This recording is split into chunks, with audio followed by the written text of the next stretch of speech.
Assalamualaikum warahmatullahi wabarakatuh. Warahmatullahi wabarakatuh. Alhamdulillahirabbil alamin wa bihi nasta'inu ala umuri dunya waddin. Wassalatu wassalamu ala asrofil anbiya'i wal mursalin wa ala alihi washabbihi ajma'in. Amma ba'du, rekan-rekan mahasiswa yang berbahagia, dalam live session ini di mata kuliah metodologi penelitian ini kita lebih kepada diskusi, terutama diskusi di dalam perkuliahan kita yang sebelum-sebelumnya, yang kemudian kita akan membahas tentang UAS project yang sudah di-share projectnya di Edling. Kemudian yang ketiga kita akan membahas tentang program SCP ya, karena ini bagian penting dan ini perlu diinformasikan tentang program SCP. Oke, pertama-tama diskusi kita akan awali. Pertama-tama diskusi kita akan awali dari project UAS ya, project UAS yang di Edling juga kita sudah share. Saya akan buka kembali.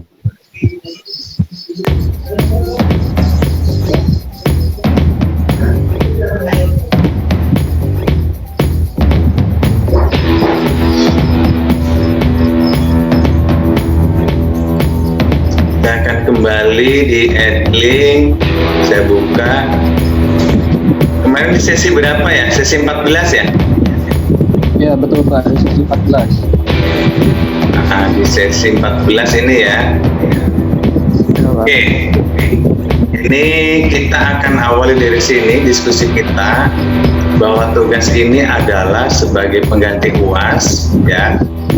Dimana selama ini di mata kuliah ini kita sudah belajar tentang penulisan jurnal, mulai dari proposal, kemudian kita sudah bahas tentang bagaimana kita mengidentifikasi suatu masalah gitu ya, dan lain sebagainya, dan kemudian juga bagaimana cara menulis jurnal.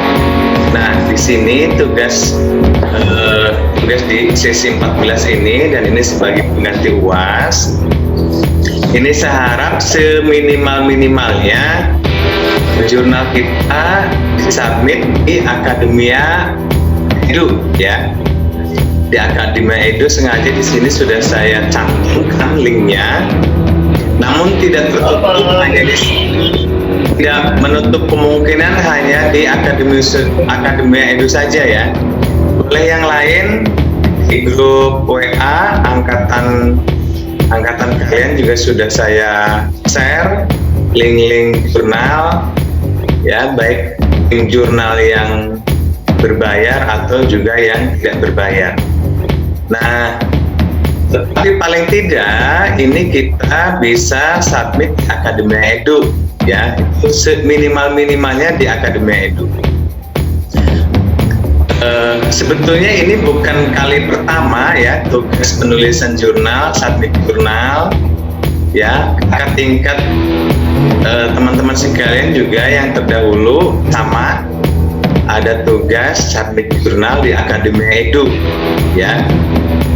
Ini saya harap tentunya tidak tulisan untuk submit, karena di Akademia Edu itu tidak ada format penulisan baku ya. Di Akademia Edu tidak ada template-nya, sehingga penulisan, sistematika penulisan bisa menggunakan template-nya JTSLink, Jurnal Teknik Sipil dan Lingkungan Universitas Nusa Putra ya, boleh menggunakan format itu. Akan tetapi kalau di template JTSLink ada nama JTSLink-nya. Nah, ketika disubmit di Akademia Edu, maka nama JTSLink-nya dihapus saja. Sedangkan untuk penulisan judul, kemudian nama penulis, instansi, abstrak, dan lain sebagainya, silakan ikutin template penulisan JTS-Link, baik jenis huruf, ukuran huruf, dan lain sebagainya ya. Silakan ikutin JTS-Link. Nah, tentu harapan saya teman-teman sekalian bisa mensitasi jurnal-jurnal yang sudah dipublish di JTS-Link. Nah, selain yang sudah publish di JTS-Link, teman-teman sekalian juga boleh mensitasi, diantaranya adalah judul-judul yang sudah cantum di headlink di sini. Ini penulisnya saya ya. Ini silakan disitasi ya, silakan disitasi. Nah, saya berikan pemahaman penting lagi terkait penulisan jurnal di sini ya, yang sangat perlu ditekankan kita ya. Kalau penulisan abstrak, kalian silahkan baca lagi materinya dan tonton lagi videonya bagaimana menuliskan abstrak serta judul jurnal gitu ya. Nah, di dalam hal ini yang perlu saya tekankan kembali adalah penulisan pada pendahuluan. Ya, pada penulisan pada pendahuluan ya, paling tidak saya harapkan memenuhi 4 paragraf ya. Ada 4 paragraf, poin penting di 4 paragraf. Di paragraf pertama kita menyampaikan tentang lingkup penelitian kita.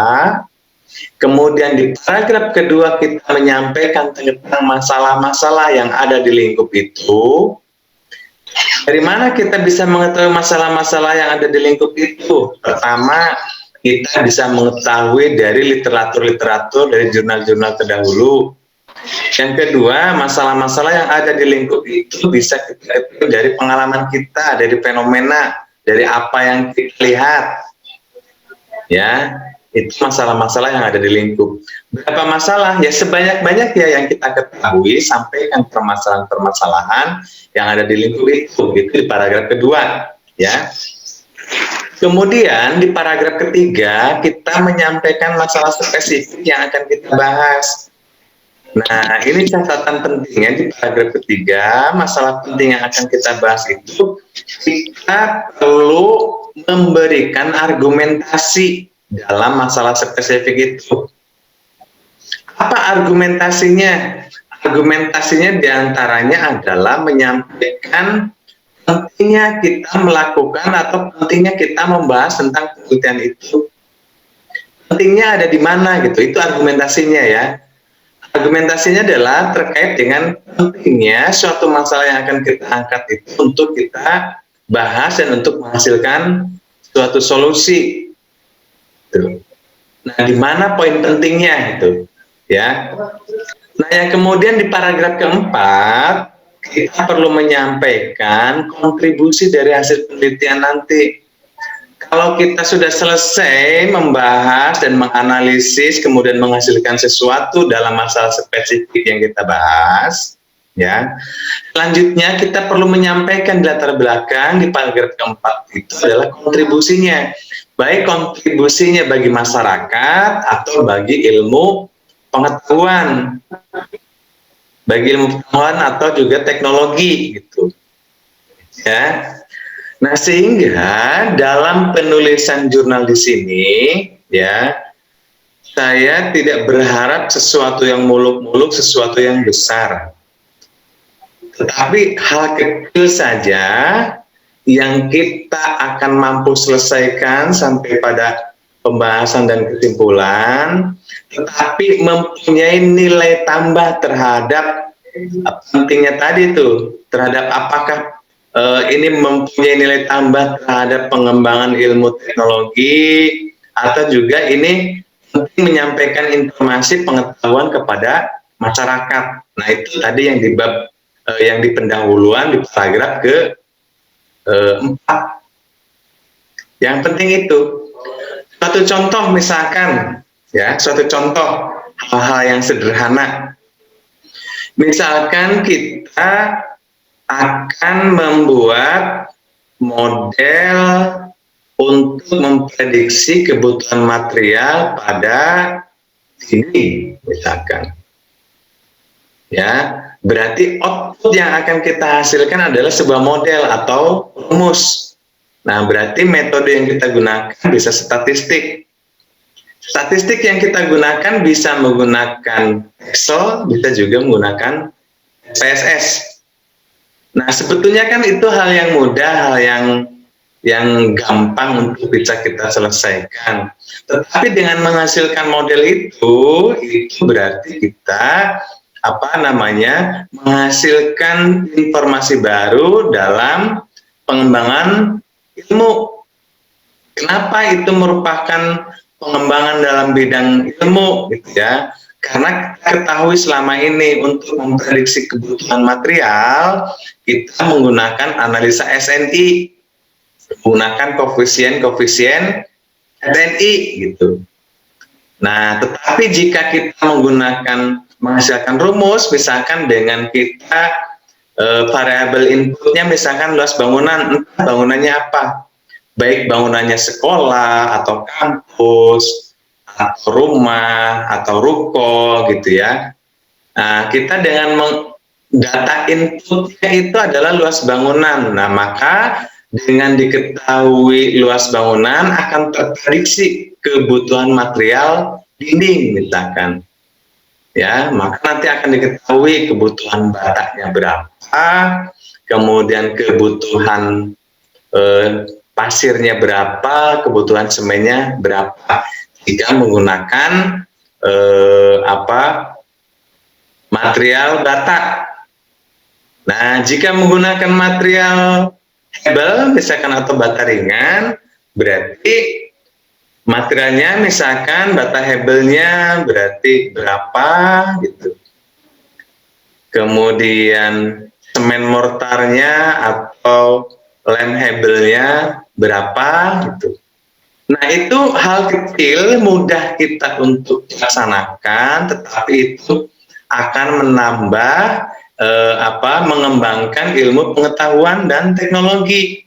Kenapa? Karena kita menghasilkan suatu rumus yang baru untuk memprediksi kebutuhan material pada dinding. Nah, itu salah satu contoh hal-hal yang ringan.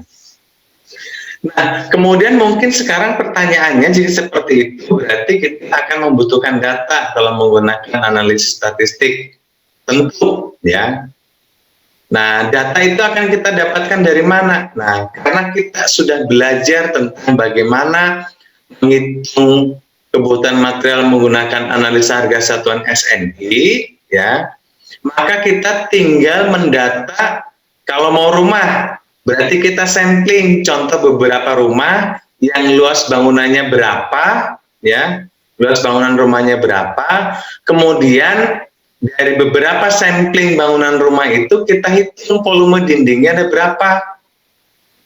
Ya, misalkan rumah kita, rumah tetangga, rumah siapa misalkan. Ada 15 rumah misalkan. Kita tinggal hitung volume dindingnya berapa. Ketika kita sudah hitung volume dindingnya berapa, dan kita mengolah data tersebut dari volume dinding, kemudian kan kita bisa olah datanya menggunakan analisa SNI. Sehingga ketemulah, oh berarti kalau menggunakan bata, total batanya karena di volume dindingnya sekian meter, misalkan, maka volume jumlah kebutuhan batanya berdasarkan analisa SNI sekian. Nah, berarti dari beberapa sampling tadi, masing-masing luas bangunannya didata, menggunakan luas dindingnya berapa, menggunakan material dindingnya berapa. Nah, data itulah yang kemudian kita analisis statistik untuk menghasilkan model. Nah, itu salah satu gambaran, gitu ya. Salah satu gambaran sesuatu hal yang sederhana, tetapi itu membawa atau mempunyai novelty, mempunyai novelty, dan itu akan menambah ilmu pengetahuan dan meningkatkan ilmu pengetahuan. Yang awalnya kita harus sulit menggunakan analisa SNI, kemudian menggunakan rumus kita menjadi dipermudah. Dengan diketahui luas bangunan, kita sudah langsung bisa estimasikan kebutuhan material dinding.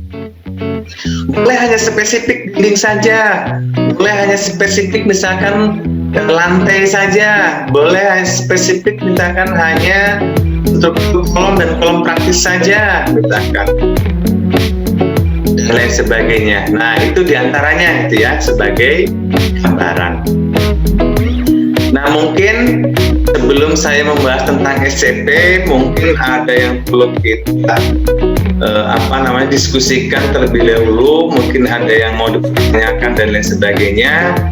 Silakan, saya berikan kesempatan sebelum saya menjelaskan tentang SCP ya. Silakan jika ada yang mau bertanya. Saya Pak. Silakan, Indra Ramdhani. Iya. Pertama-tama terima kasih atas waktu yang telah diberikan kepada kami untuk bertanya. Yang pertama saya tanyakan yaitu tadi Bapak kan menyinggung bahwa jurnal yang akan kita hasilkan itu minimal harus masuk ke akademi Edu ya Pak ya? Ya. Apakah otomatis jurnal yang kita buat itu akan masuk ke akademi Edu? Kalau tidak, apakah ada konsekuensinya atau apakah ada hukumannya? Nah ini mah kurang nih kalau misalkan dimasukkan ke akademi Edu, apakah ada hukumannya atau konsekuensinya? Ya. Yang kedua tentang isi dari jurnal itu sendiri Pak. Jadi selama ini kan kita jurnal itu berdasarkan panduan materi dari Bapak. Itu kan kita nggak tahu Pak, apakah isi jurnal itu sesuai dengan apa yang Bapak harapkan, ataukah untuk memenuhi kebutuhan itu kita harus ada asistensi khusus ke Bapak sebelum kita output ke akademi Edu seperti itu.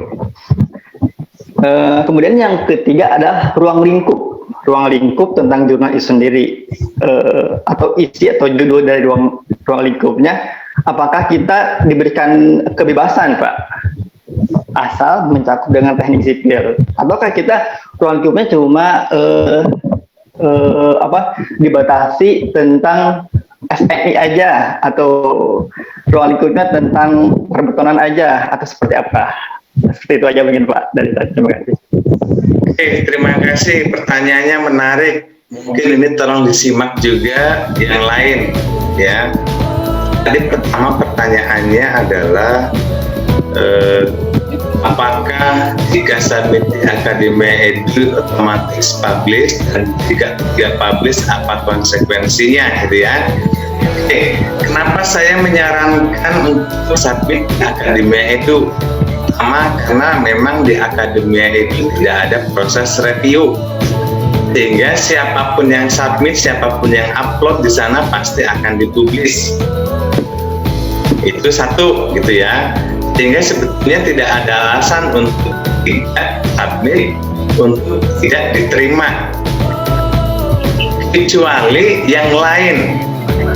Kalau jurnal-jurnal yang seperti yang saya share di grup itu melalui proses review ya, sehingga kemungkinan ditolaknya besar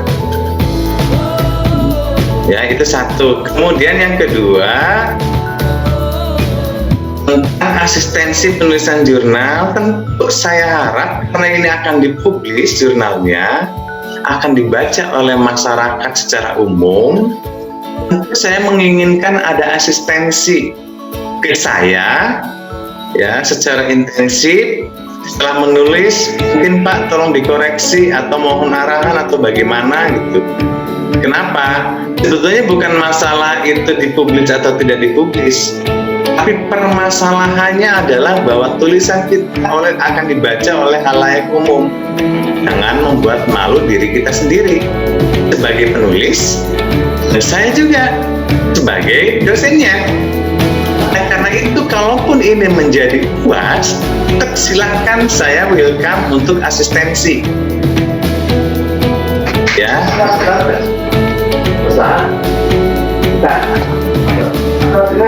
Itu yang kedua. Kemudian yang ketiga, apakah lingkupnya bebas? Bebas lingkupnya selama masih di bidang sipil. Apapun silahkan, yang penting itu terselesaikan. Dan yang paling penting, hindari plagiat. Itu yang paling pentingnya. Hindari plagiat, jangan punya orang copy paste ini karya saya. Nah, itu sama dengan maling. Itu apa bedanya dengan maling kayak gitu kalau seperti itu gitu. Lebih baik apapun itu adalah karya kita, hasil pemikiran kita yang menulis, bukan langsung copy paste. Bahkan kalau kita mengutip jurnal orang lain pun kita perlu paraphrasing dan cantumkan sumbernya.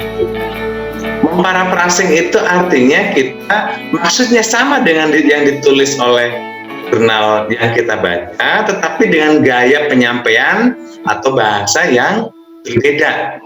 Itu diparaphrasing. Nah, seperti itu Indra Ramdhani. Jelas apa yang saya sampaikan atau masih ada yang kurang mengena jawaban saya? Sejelas Pak, terima kasih Pak. Jelas ya. Mohon izin bertanya Pak, boleh Pak? Ya, silakan.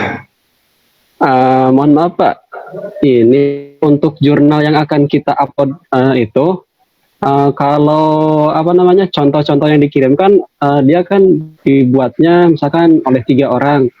Nah, untuk tugas kita untuk jurnal yang ini, akan dibuatnya masing-masing atau seperti apa Pak? Masing-masing. Jika memungkinkan boleh nulis keduanya saya. Gantung seberapa banyak kita ada yang asistensinya. Kalau mungkin asistensinya rutin dengan saya, boleh penulis keduanya dituliskan nama saya. Ya. Ini namanya masing-masing. Jadi penulis jurnal itu boleh 1 orang, boleh 2 orang, boleh 3 orang, boleh 4 orang, boleh 5 orang penulis jurnal itu. Oh ya, baik Pak. Ya. Terima kasih Pak. Ya. Kemudian saya sampaikan karena selama ini di mata kuliah ini tugasnya tidak jauh tentang menulis jurnal, baik proposal dan lain sebagainya. Mungkin jika yang bertanya, bolehkah saya menulis jurnal dari tugas-tugas yang kemarin kemudian kita selesaikan? Itu boleh. Yang penting selesai saja. Jurnalnya sampai ke kesimpulan. Atau ingin menulis ide lain juga silahkan. Kalau yang dari proposal kemarin saya baca, saya banyak melihat kan ada yang lingkupnya lumayan besar, mungkin agak berat untuk bisa diselesaikan. Karena perlu waktu melakukan penelitiannya misalkan. Ya boleh saja dengan beda topiknya dengan yang yang kemarin ditulis pada tugas-tugas kuliah yang lalu. Itu ya. Pak, mau izin bertanya Pak? Silakan. Tadi yang pertama yang Bapak sampaikan,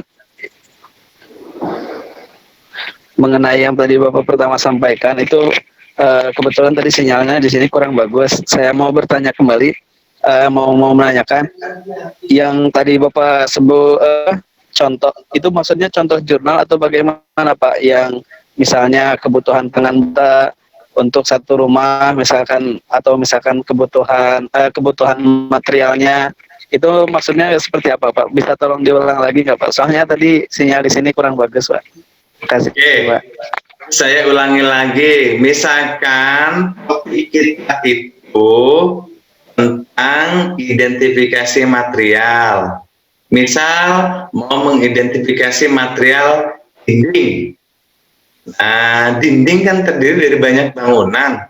Ada bangunan rumah, bangunan ruko, bangunan sekolahan, bangunan kampus, bangunan kantor, bangunan puskesmas, dan lain-lain. Ya, nah tentu kalau kita mau membahas itu, bolehkah membahas itu? Ya boleh, silakan saja. Tinggal cari, kita studi literatur dulu. Orang lain sudah membahas apa dan sampai di mana. Maka kita perlu tahu bedanya kita dengan orang lain yang sudah itu di mana. Misal orang lain itu membahasnya rumah sederhana.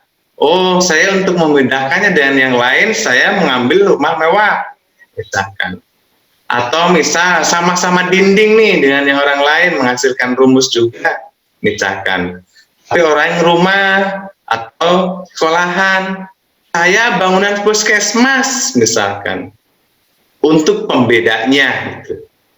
Nah, yang penting kita perlu mampu menyampaikan memangnya apa perbedaan antara bangunan rumah dengan puskesmas, atau yang penting apa perbedaan yang signifikan sehingga kita dianggap penting membahas tentang dinding antara orang lain misalkan sudah membahas tentang sekolahan, tentang rumah, tentang ruko, misalkan kita puskesmas. Nah, kita berarti perlu menyampaikan beda karakteristik bangunan antara puskesmas dengan ruko dengan rumah. Nah, poin itulah berarti yang penting kita sampaikan. Beda loh karakteristiknya antara puskesmas dengan rumah misalkan. Bedanya di mana? Ya, misal beda kalau rumah identik ruangannya kecil-kecil sehingga dalam luas bangunan sekian identik volume dindingnya lebih banyak dibanding dengan bangunan puskesmas misalkan. Silakan tinggal di situ kita cari pembedanya di mana. Artinya yang saya contohkan itu bukan berarti cuma contoh, boleh dilakukan selama kita satu literatur, kita ternyata orang lain membahasnya di mana, dan selama kita walaupun ada yang sama, selama kita bisa mencari perbedaannya. Misalkan orang menggunakan analisa SNI, kita memang mengolahnya menggunakan analisa SNI, tapi outputnya kita menghasilkan rumus baru, menghasilkan model gitu. Contohnya misalkan, tetapi saya belum bisa mengatakan di sini, ya, karena itu bisa kita sampaikan kalau kita sudah lakukan studi literatur, sehingga kita bisa mengidentifikasi perbedaan kita dengan orang lain itu apa dan di mana. Itu yang dimaksud saya tadi di bab di pendahuluan, ya, di paragraf ketiga membahas masalah yang penting dan membutuhkan argumentasi. Di antaranya adalah itu argumentasinya. Seperti itu ya, Dewa. Baik Pak, terima kasih atas jawabannya Pak, bisa dipahami. Amin. Oke, yang lain ada yang bertanya?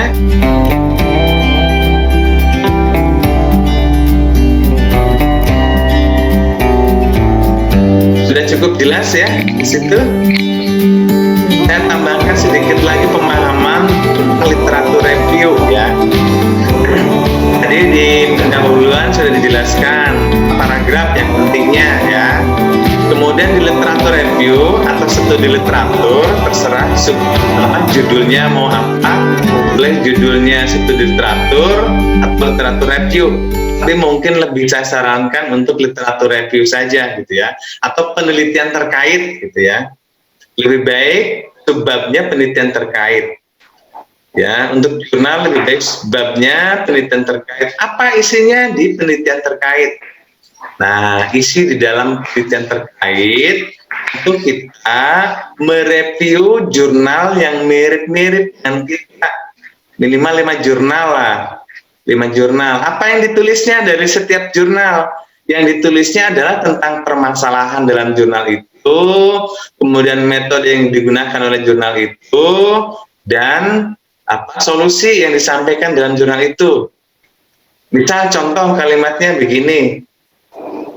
Penelitian Indra Ramdhani 2020 membahas tentang permasalahan titik menggunakan metode titik-titik sehingga menghasilkan titik-titik. Nah, itu satu paragraf kayak gitu. Kemudian yang kedua, misalkan Iman Nurpala 2019 melakukan penelitian membahas tentang permasalahan titik-titik, kemudian dilakukan analisis menggunakan metode titik-titik yang akhirnya menghasilkan titik-titik. Dan misalkan 5 literatur kita baca bahasanya dengan menggunakan bahasa kita, jangan seutuhnya punya orang lain disampaikan. Maka dalam membaca jurnal itu kita perlu tahu masalah masalah yang inti di dalam jurnal itu apa, metode yang digunakannya apa, kemudian menghasilkan apa solusinya. Nah, di dalam penelitian terkait berarti itulah yang disampaikan. Misalkan ada 5 paragraf, satu paragraf berarti satu jurnal, nggak usah panjang-panjang membahasnya. Masalah metode solusi, masalah metode solusi, udah itu aja. Dengan diawali kalimat apa gitu, yang menurut versi kita, bahasa kita menyampaikannya. Kemudian di paragraf terakhir, bahkan satu paragraf terakhir itu adalah statement kita. Apa statement kita di paragraf terakhir? Statementnya adalah kita menyampaikan bahwa penelitian kita terdapat kemiripan apa dengan yang kita kutip tadi, misalkan 5 tuh. Kemiripan kita itu di mana, apanya, tentang apanya. Bisa saja miripnya itu masalahnya, ya. Kemudian bisa saja ada kemiripan yang harus disampaikan, ada kesamaan, ada perbedaan.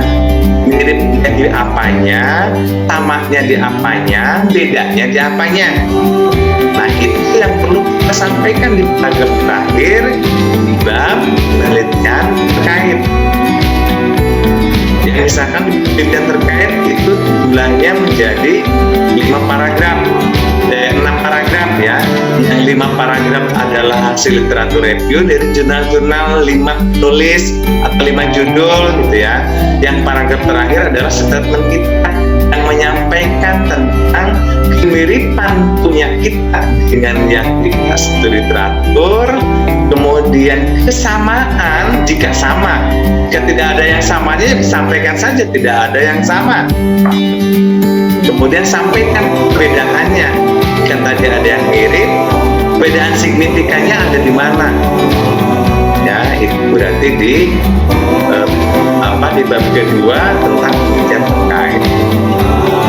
Oke, itu sebetulnya kita sudah bahas juga, videonya bisa ditonton ulang gitu ya, tentang pembahasan itu. Oke, dalam hal ini sudah nggak perlu ada yang pertanyakan ya?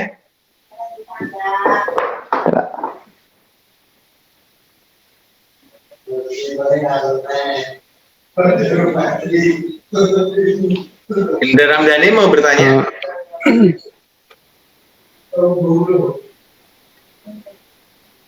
Izin bertanya Pak, sebentar. Ya, silakan. Mohon maaf Pak, kan tadi apabila kita mau melakukan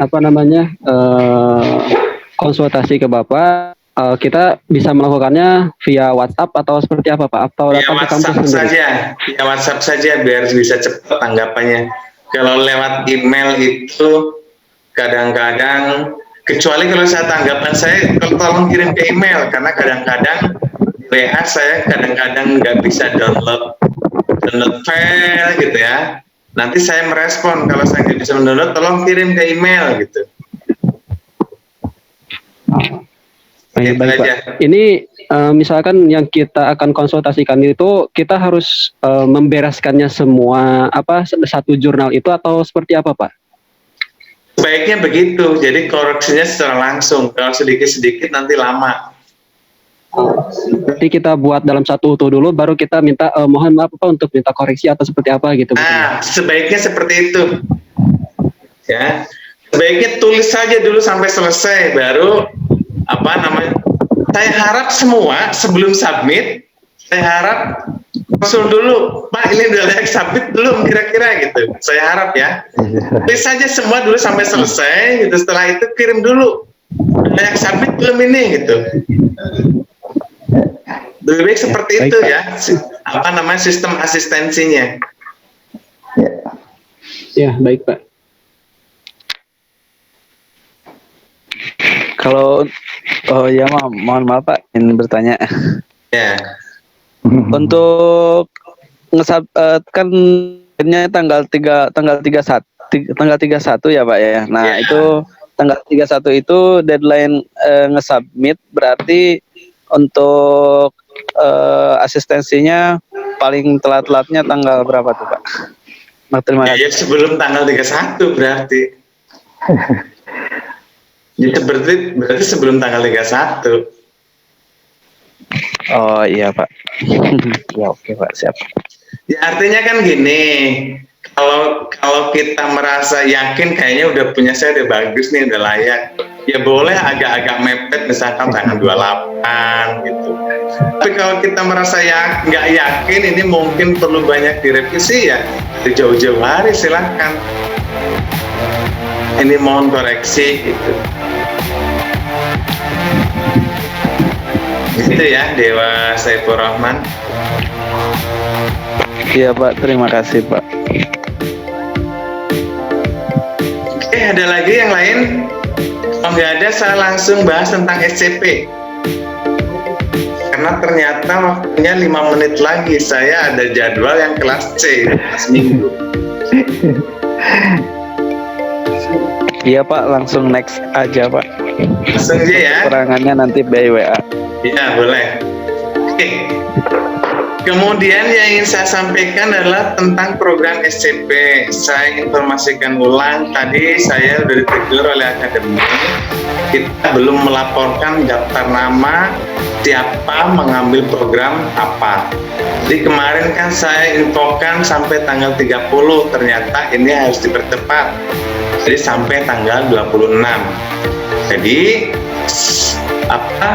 Indra Ramdhani kalau nggak salah yang sudah mengirimkan tuh di email Prodi Sipil tentang pemilihan SCP-nya. Akan ada 3 SCP itu.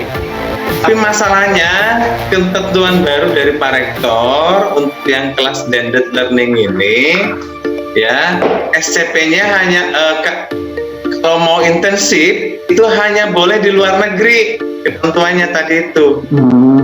Berarti pilihannya tinggal 2 gitu. Kan kecuali memang nggak kerja nih. Kalau memang nggak kerja boleh saja memilih intensif atau magang. Gitu. Kalau yang kerja ya pilihannya berarti tinggal 2 antara research dan student exchange.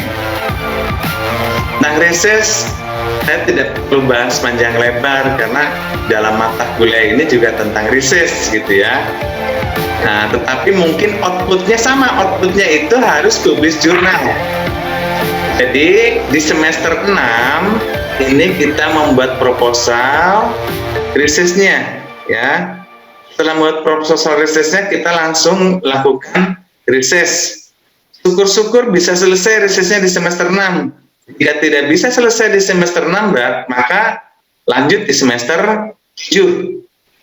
Ya, nah nanti itu ada seminar proposal, dan nanti di semester 7 juga ada seminar akhir, ada seminar hasil penelitian. Seminar hasil penelitian syaratnya itu kita sudah publish jurnal. Jurnal kita itu sudah harus publish. Ya, itu yang research. Kemudian yang student exchange. Kebetulan di semester 6 ini, program student exchange ini kita masih bisa online. Ya, di kita semua masih bisa online, cuman kita hanya bisa memilih perguruan tinggi yang berada di wilayah timur. Berapa SKS jumlahnya? Minimal 16 SKS. Kalau nggak salah ketentuan dikti 12 ya, kalau nggak salah. Tapi kita bisa ngambil 16 atau maksimalnya 24 totalnya. Maksimalnya 24 SKS. Jadi, student exchange itu kita bisa kuliah di kampus luar yang sama-sama online. Namun saja kalau saya tanya kepada yang sekarang student exchange itu online-nya berbeda dengan kita. Kalau kita sudah sistem e-learning, sudah menggunakan sistem, kalau mereka itu rata-rata masih manual, setiap kuliah lab season seperti ini. Gitu. Itu yang beda ya, student exchange-nya yang beda seperti itu. Nah, kita kan sudah terbiasa nih, sudah pakai sistem kuliah online-nya, ada Edlink, yang di Edlink, ada yang Akademia Edu, yang Haruka Edu gitu. Ya. Nah, kalau yang intensif justru yang kelas blended learning itu hanya boleh di luar negeri. Jadi, mungkin pilihannya hanya 2 antara research atau student exchange, ya. Nah, yang kemudian informasi yang ketiga yang disampaikan adalah tentang KKN. Mahasiswa sekalian di sini sudah boleh daftar KKN dari sekarang. KKN akan dilaksanakan pada bulan Maret. Bagaimana skema KKN-nya? Kita skema KKN-nya online. KKN online. Nah, di mana tempatnya? Tempatnya di Kecamatan Geger Bitung dan Drenghas. Ada dua kecamatan Geger Bitung dan Drenghas. Kemungkinan dari semua ini kita gabung menjadi 12 kelompok KKN. Apabila semua mengikuti KKN, kurang lebih sekitar 33 mahasiswa dalam satu kelompok. Kemudian bagaimana KKN online? Nah, KKN online ini kita semua mahasiswa tidak harus standby di tempat lokasi KKN. Tapi dalam satu minggu mungkin bisa 2 atau 3 kali kita ke lokasi KKN. Apa kita datang ke lokasi KKN? Berkaitan dengan rencana KKN kita, kegiatannya apa saja. Nah, di sana pada saat lokasi itu kita hanya mengumpulkan data-data saja. Itu terkait dengan apa kita mau melakukan apa KKN-nya. Karena pada KKN kita kali ini kita akan melibatkan beberapa dosen dalam setiap kelompok itu untuk menghasilkan jurnal pengabdian masyarakat. Jadi di sini kolaborasi antara mahasiswa dengan dosen. Mungkin dosen punya ide mau pengabdian masyarakat apa? Oke, berarti sebagai eksekutornya itu mahasiswa yang turun ke lapangan mencari data-data yang dibutuhkan untuk membantu masyarakat di Kecamatan Cirenghas dan juga di Geger Bitung. Gantung nanti tetap kita harus survei kebutuhan di tempat KKN itu apa saja gitu. Nah, skemanya adalah skema kerja kita pada KKN itu yang sifatnya kita tidak harus standby di sana. Itu yang membuat judul atau jenis kegiatan KKN kita yang sifatnya tidak standby di lokasi. Tapi kita bisa membuat baik itu menjadi sebuah pedoman dalam tulisan dan lain sebagainya. Nah, itu silakan dari sekarang sudah dibuka pendaftarannya. Siapapun yang sudah mendaftar di sana segera masuk di Google Form untuk isi data. Isian datanya diantaranya adalah nama mahasiswa, jenis kelamin, name, kemudian ukuran jaket, ukuran kaos gitu. Seperti itu ya tentang KKN. Oke, itu mungkin informasi-informasi pentingnya. Ada yang mau ditanyakan sekitar SCP dan KKN?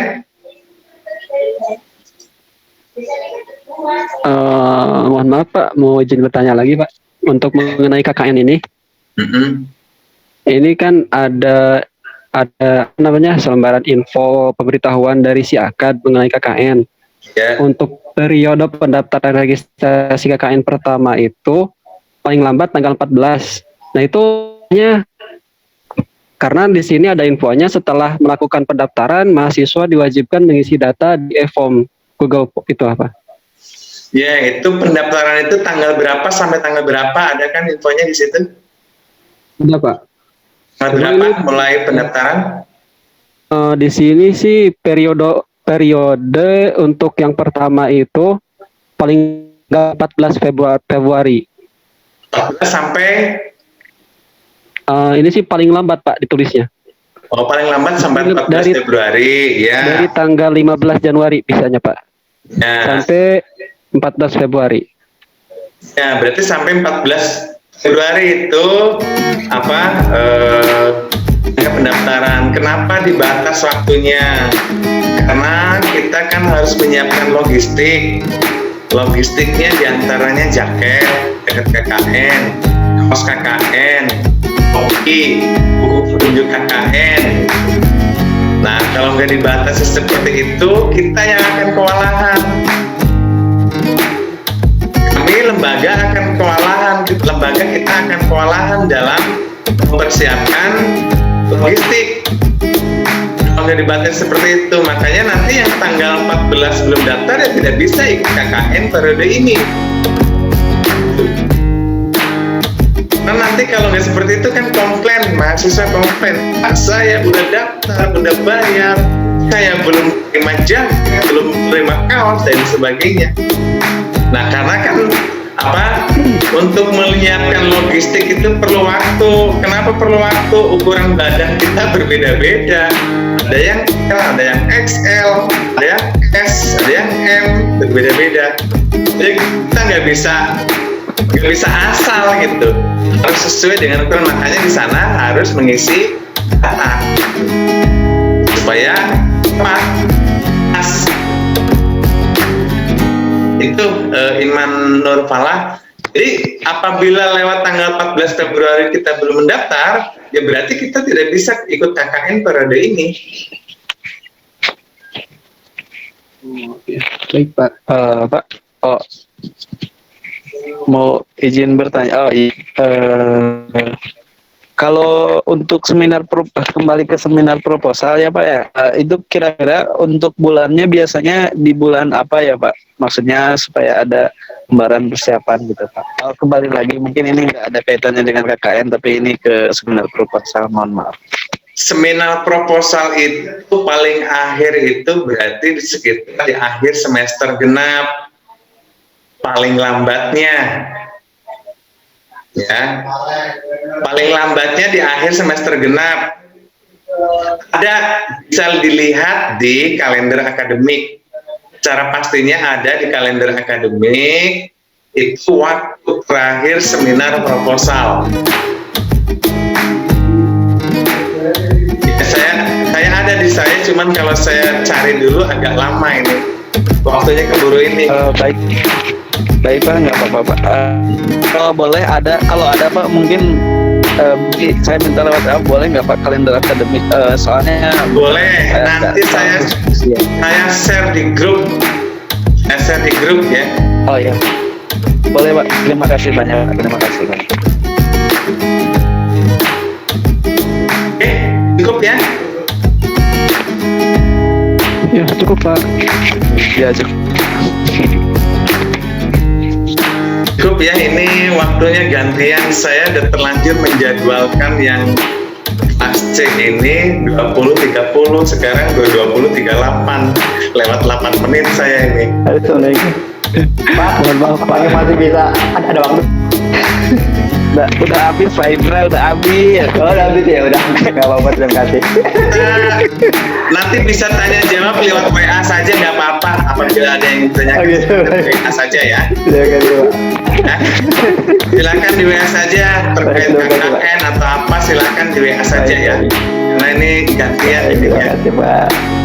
Iya Pak. Saya rasa di live session kesempatan ini kita cukupkan, kurang lebihnya mohon dimaafkan. Saya akhiri. Billahi taufiq wal hidayah, walakum minkum. Wassalamualaikum warahmatullahi wabarakatuh. Waalaikumsalam warahmatullahi wabarakatuh. Terima kasih Pak. Waalaikumsalam warahmatullahi wabarakatuh.